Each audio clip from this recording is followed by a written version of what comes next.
Так, значит, мы сняли сейчас спереди вот эти жабры, да, и сняли плавники. Так, теперь вот прорезаем.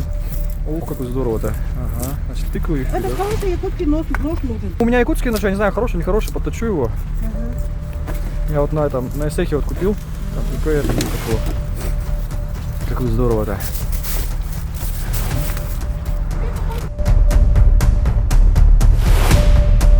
Вот так чистит, жир, это самое, на месте все остается. Чисто шкура снимается. Ага. Ну а вообще, если бы я дома делал, мне надо тоже замороженную вот так срезать? Да, Лучше замороженную, ага. А уже потом, когда оттаяло, уже подтаяло, ага, строгать. Ой, как здорово.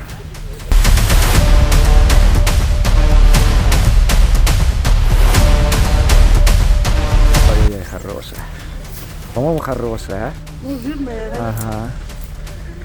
Ну, это пищевой продукт я замотаю. А, спасибо, вот так, ага. Ага, и этот пакет поставлю. Спасибо.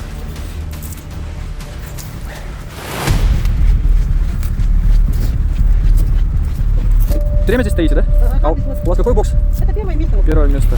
Ага. У меня этот канал есть Сахатыла, якутский язык онлайн. Я, может, размещу, вы не против? Скажу, что приходите, вот взял. Каждый день туристы ходят.